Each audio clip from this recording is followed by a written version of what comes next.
Hai guys, selamat datang di channel Story Kaori, channel kedua dari artikel YouTube. Jangan lupa subscribe, share, dan like video ini. Cara-cara kolom komentar di bawah ini. Kisah pemuda kaya, anak bos besar, pemilik 73 perusahaan, yang menjadi cleaning service.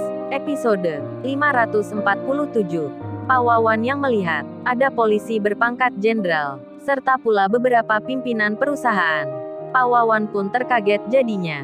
Bertanya-tanya dirinya, begitu pula dengan anak buahnya, serta juga pengacaranya, yang melihat kedatangan penasehat-penasehat hukum yang terkenal. Nampak Bang Hotman dan koleganya tiba-tiba ke tempat ini. Pengacara Pak Wawan pun dibuat kaget jadinya. Mereka bertanya-tanya, ada apa memangnya? Apa ada kasus yang besar di sini? Pengacara Pak Wawan mengira serombongan orang-orang itu hendak menyidak kasus yang penting. Sika yang bersama orang tuanya pun demikian. Melihat orang-orang berpakaian rapi yang datang ke tempatnya, Sika pun masih belum mengerti akan maksud dan tujuannya. Para warga pun sama, melihatnya semua, dan tamu yang baru datang itu. Bos-bos perusahaan yang sudah tiba, langsung menghampiri Kenshin. Anak buah Pak Wawan pun tak berani melarangnya. Mereka hanya melihatnya, orang-orang yang lewat di depannya. Dan para bos itu langsung menyapa. Mereka pun bicara, "Tuan muda, kami semua memutuskan datang ke sini bersama pengacara dan aparat kepolisian. Akan membuat perhitungan secara langsung dengan orang-orang yang sudah berbuat kurang ajar pada tuan muda. Dan untuk para atasan yang lainnya, mereka sudah memutuskan kerjasama dengan PT Kargo Bintang Utama. Jadi perintah tuan muda sudah dijalankan." Pak Wawan dan anak buahnya pun melihatnya. Mereka pun mendengarnya, terperanjat jadinya, tak bisa berkata-kata, hanya melongo di tempatnya. Kaget-kagetnya luar biasa, takut-takutnya tak terkira. Ternyata yang disebut Pak Rega di telepon baru saja. Orangnya ada di sini. Tuan muda yang dihormati. Pak Wawan jadi syok seketika. Pak Wawan pun ketakutan, karena melihat polisi berpangkat jenderal sedang bicara dengan pemuda itu. Sika pun demikian. Para warga pun sama, dibuat terheran semua, melihat kejadian yang tiba-tiba di depan mata. Sika pun dengan samar mendengarnya. Cowok itu dihormati orang yang baru datang, seperti disebut tuan muda. Sika merasa tak percaya, dan dilihatnya lagi kartu nama yang ada di tangannya. Kenshin pekerjaan cleaning service. Tak ada yang spesial di situ. Tak ada jabatan lain yang terbaca. Sika pun jadi bertanya, mengapa orang-orang yang sepenting mereka menghormati cowok itu, mengenal dan menyapanya ramah, padahal dia kerjanya cleaning service. Sika merasa tak masuk akal sekali. Hal itu bisa dimengerti, karena memang dirinya juga melihat sendiri. Cowok itu dulu tinggal kos bersama Iwan. Kerjanya juga sama, cleaning service pula. Kok bisa dihormati kayak begitu? Sika bingung sekali. Para warga pun demikian. Jadi terheran semua. Mereka yang sebelumnya mengira Kenshin dan Iwan menyerah. Begitu pula dengan Sika yang merasa kasihan dengan Kenshin. Kini mereka bertanya-tanya, menjadi penasaran sekali dibuatnya. Dan Pak Wawan sendiri kemudian didatangi Bang Hotman. "Oh, jadi Anda rupanya pemimpin perusahaan yang tak tahu diri. Sudah berani-berani bilang ke tuan muda gila segala. Bahkan menyuruh bunuh diri, lompat dari pesawat, dan dibuang ke tempat sampah. Sekarang lu tahu akibatnya. Tak ada perusahaan yang mau kerjasama dengan perusahaanmu itu. Baru kaya dan jadi bos saja sudah belagu." Pemimpin-pemimpin perusahaan yang lain pun juga datang. Mereka satu persatu bicara, "Wah, rupanya ini orangnya di video WhatsApp tadi, yang membuat marah kita pimpinan 73 perusahaan. Karena berani menyuruh anak buahnya melempar putung rokok ke tuan muda." Kenshin pun mendengarnya, merasa bertanya dirinya, kok mereka bisa tahu akan kejadian itu, serta pula percakapan tersebut. Kenshin pun langsung menerka, pasti Iwan yang merekamnya, dan mengirimkannya pula, dan Pak Wawan yang bersama anak buahnya menjadi keder di saat itu juga. Bagaimana tak demikian? Saat ini ada polisi berpangkat tinggi, ada pengusaha-pengusaha ternama, ada pula pengacara yang hebat, yang tak sedikit jumlahnya menghormati pemuda itu, dan ada di pihaknya Pak Wawan yang baru mendapat kabar akan perusahaannya yang berhenti. Kini jadi tahu dirinya. Ucapan pemuda itu tak main-main.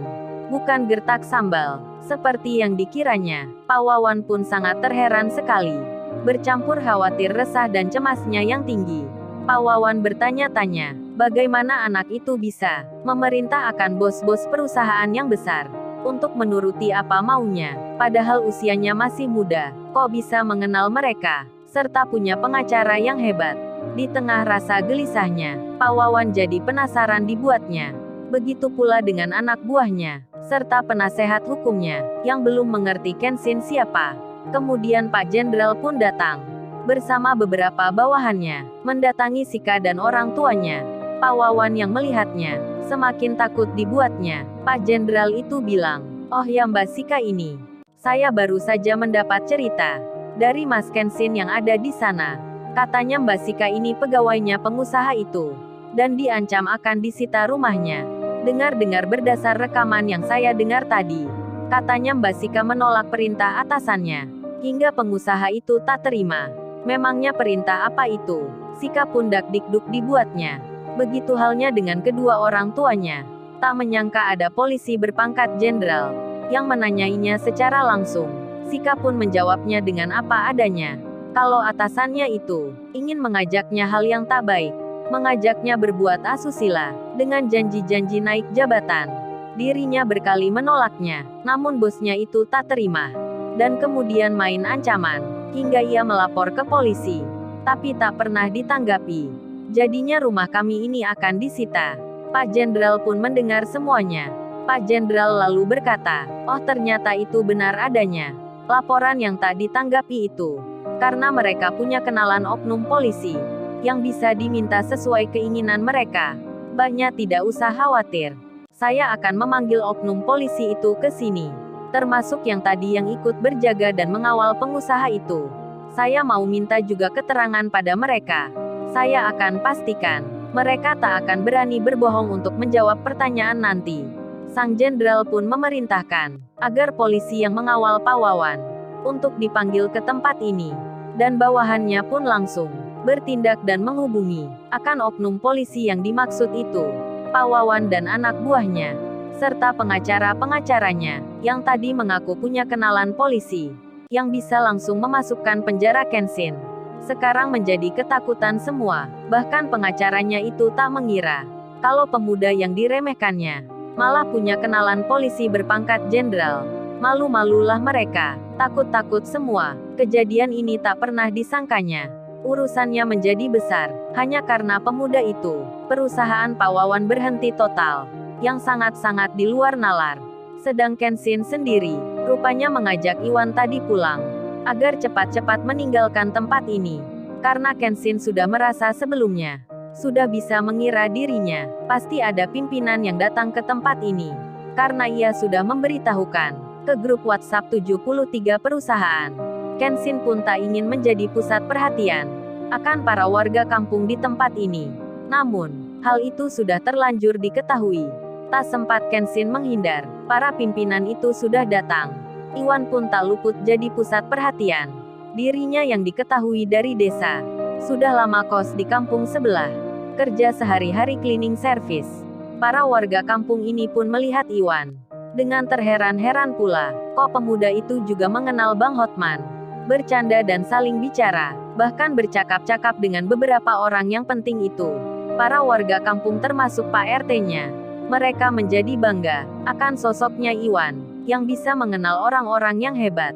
Bahkan tak sedikit dari mereka berkata dengan penuh bangga dan hati yang senang, "Wah, kampung ini bisa aman nantinya.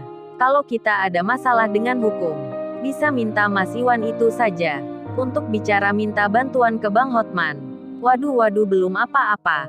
Para warga di situ semua sudah memikirkan masa depannya. Hal itu memang bisa dimengerti. Karena orang yang biasa seringkali dikalahkan oleh jabatan dan kedudukan. Jadinya mereka pun senang. Sekarang punya harapan. Tak lama kemudian, oknum polisi yang tadi yang mengawal Pak Wawan itu kini telah datang. Mereka melihat banyak pengusaha-pengusaha serta pengacara-pengacara yang terkenal berada pula di sini, yang sebelumnya tadi tak dijumpai.